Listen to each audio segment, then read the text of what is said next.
finales.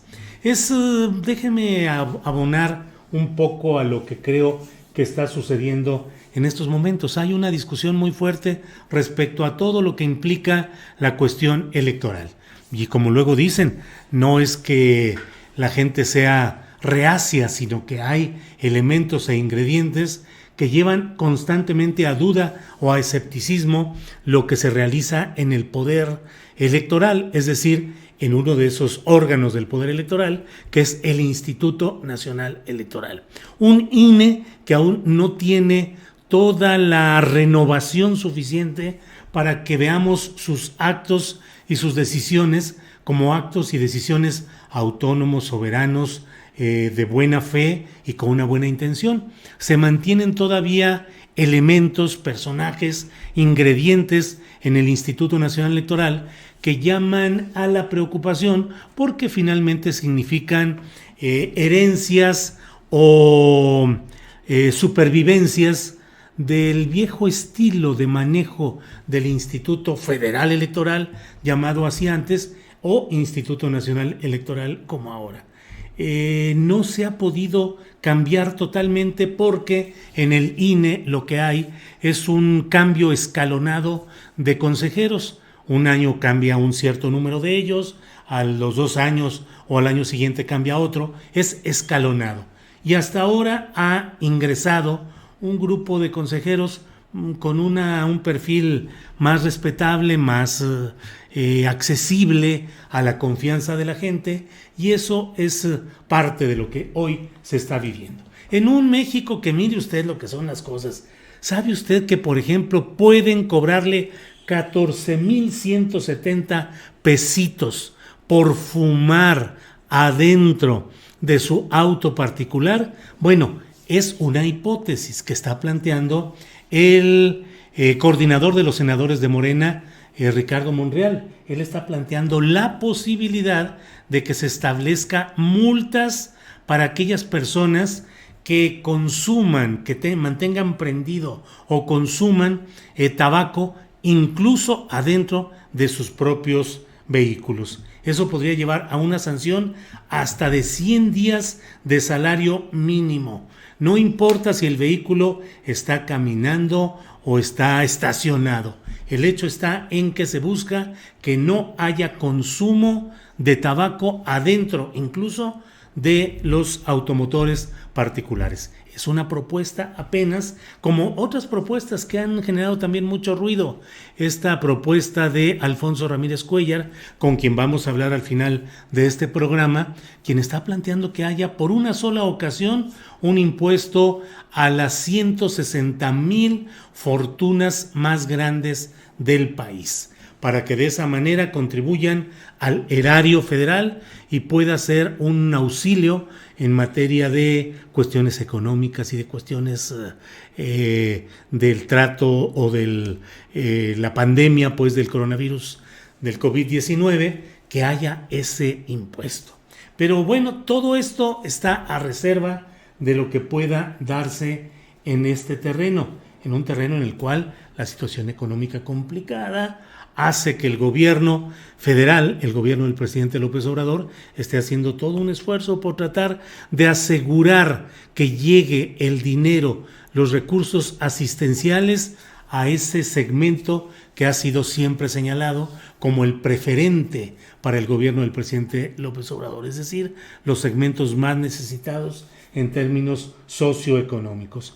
Por eso ayer anunció en Oaxaca el presidente López Obrador, y hoy lo reiteró en su conferencia de prensa, el hecho de que se va a ir incrementando la pensión para los adultos mayores y que podrá llegar hasta los 6,000 pesos en 2024. Desde luego, los opositores a estas declaraciones y políticas del presidente López Obrador, pues dicen y consideran que es una maniobra electoral, que es hacer promesas, obviamente a futuro, que impacten a los electores, pero pues que es una forma de ir ganando lealtades asistenciales y electorales. Ana Margarita Albarrán Reyes dice, magnífico que se acote cada vez más el uso del tabaco. Francisco Telles Girón dice, fumar ya no será un placer sensual, ni genial, será un amargo tango. Daniel Sarmiento le dice a mi hija Sol Ángel, le dice, ya no le surtas de esos panqueques a Monreal, porque ya ven que ahora dicen que a los pancakes o a los pastelitos, si les ponen marihuana, dijo una diputada que se puede uno pasar 4 días completos en el terrible viaje, en un viaje de eso.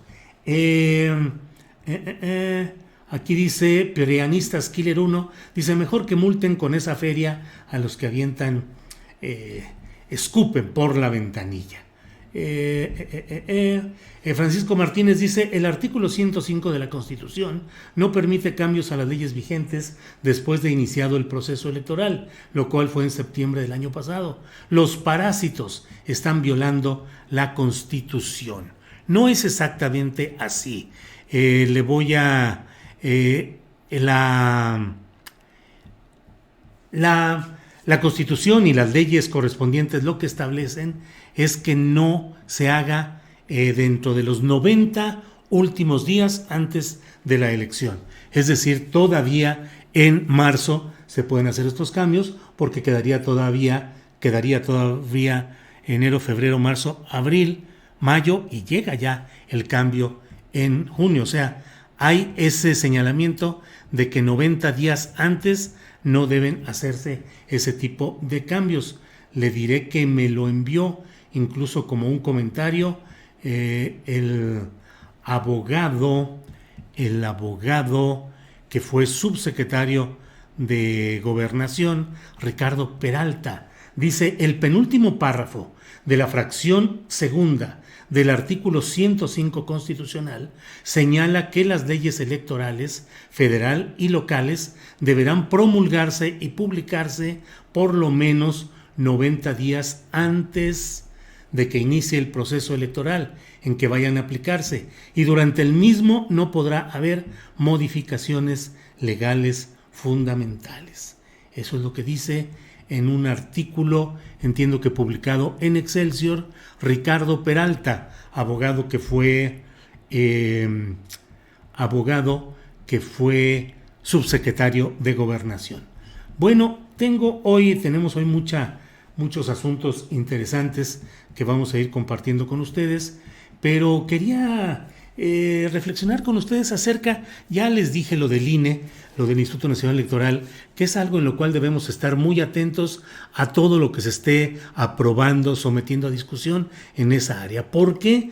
Porque creo que en esta ocasión la presión pública, el interés y la atención ciudadanas van a tener la capacidad de frenar muchos intentos de cosas que en otros momentos, con la simple votación en automático y aritmética del INE, podían haber sacado adelante. Ahora creo que las cosas van a ser distintas. También le comento acerca de esta visita que va a estar mañana, donde viene una delegación de Estados Unidos encabezada por Roberta Jacobson, que usted sabe que ella fue embajadora en México de Estados Unidos, una embajadora mal vista por la administración Trump, que de hecho mantenía toda la negociación por la vía de Luis Videgaray y de Jared Kushner, el yerno del propio Donald Trump. Y la embajadora Jacobson pues se la pasaba cumpliendo con lo protocolario, con lo obligatorio,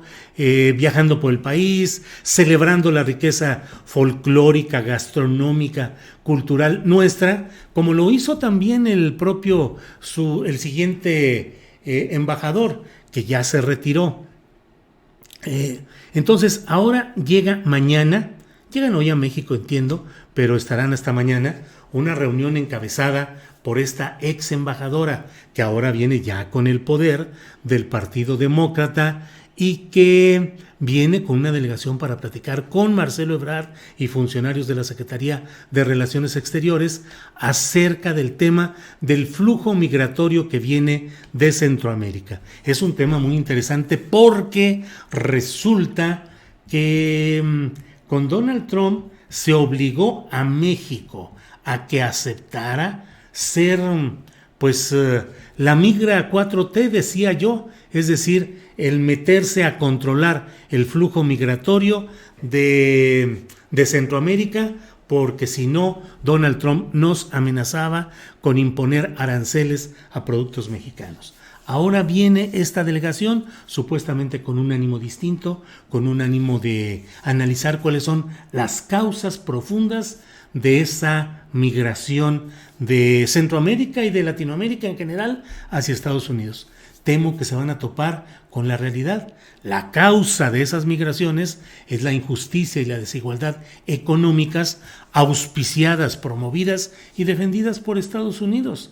La gran prosperidad de Estados Unidos no deja de tener sus raíces y su fundamento también en los problemas de desigualdad, de injusticia, de delincuencia que hay en